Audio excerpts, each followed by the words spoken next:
on my way to my first boat lesson. It's gonna be interesting. And I haven't eaten much, so I look forward to lunch. I was gonna eat some breakfast before the class began, but I realized I don't have much time.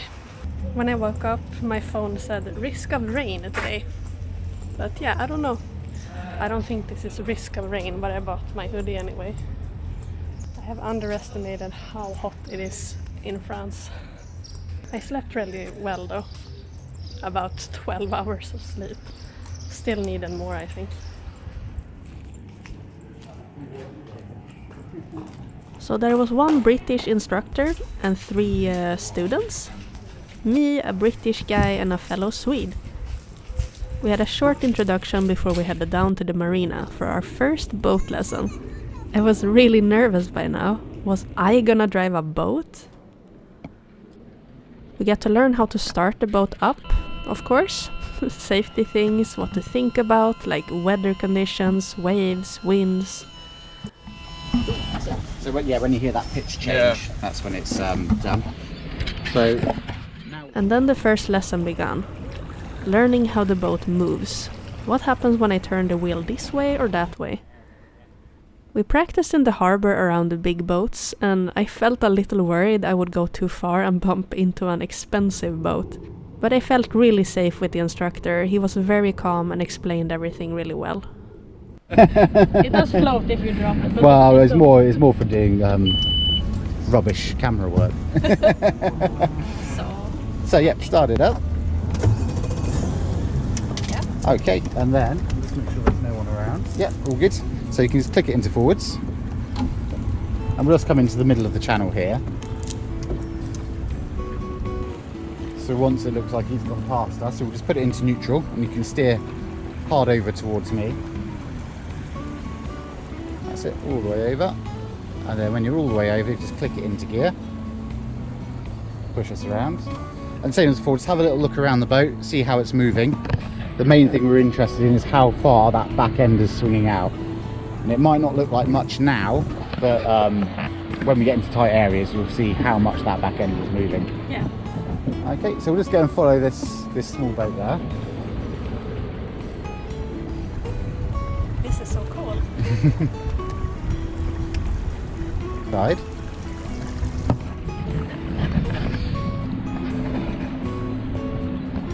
And then and then into gear as well. Like that way? Yep, all good. Just hold over. Okay, you happy with that? Yep. Okay, we'll swap Graham on. My instinct tells me to pull the handbrake. Yeah. One of the biggest problems I've had recently, there you go, is people going the wrong way as they're coming to do their part. So they start. When everyone started to feel comfortable with the boats, we started to practice how to moor the boat on the side. It felt like pocket parking a car on a really, really icy road.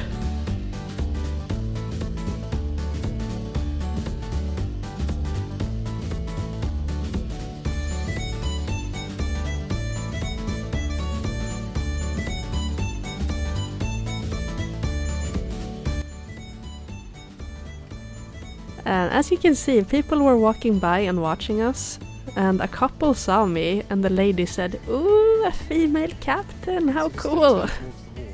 And that really put a smile on my face, and the others too.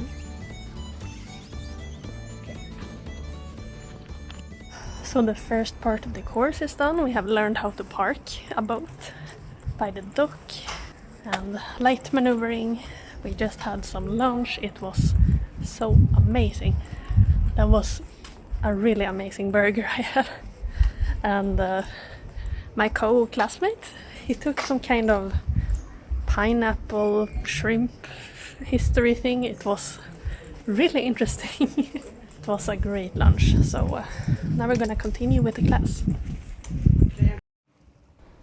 During lunch, I talked a bit to the fellow Swede.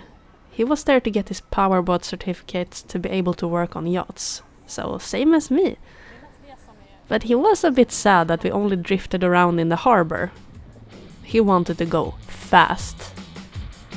And after we got back to the boat, we indeed went fast.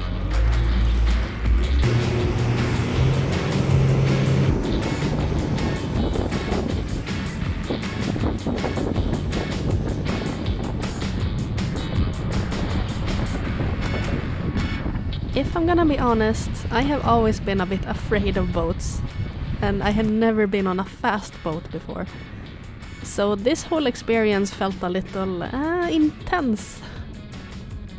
We got to learn how to put the boat on the plane, which means that the bow is flying over the waves. It was really cool.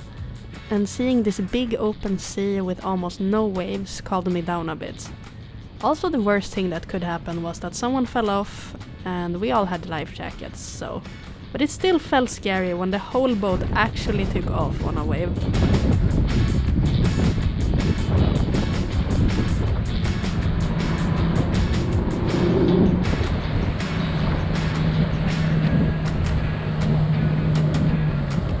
So while the instructor told our Swedish friend to slow down a bit, when it was my turn to drive, he kept saying, "Cassie, you can drive faster, you know, if you want to and feel comfortable."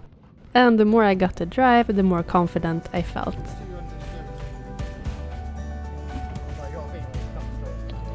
Next up after the high-speed maneuvering, we got to practice man overboard.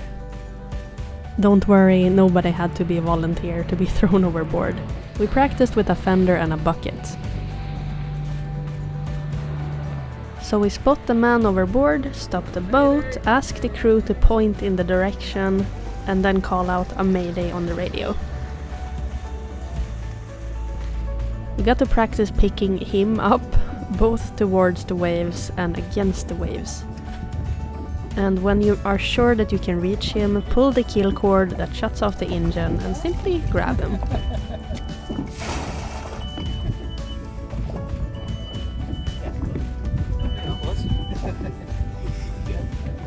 We practiced this a few times before going back to the harbor, until everyone felt confident in it. On the second day we did anchoring at sea and learned a very important thing. Always make sure that the anchor line or chain is attached to the boat. Ours was, gladly. Then we went back to the harbor again for more maneuvering around tight spaces. And of course we also had theory involved. We learned how to measure distance, plan a route, and figure out what the different buoys and markings mean at sea. And of course the important knots. After day 2 was over, we all walked away with our PowerBoat 2 certificates and a good luck. The whole course had been really fun and super educational, and it was over so fast, and I kinda wanted to do it again.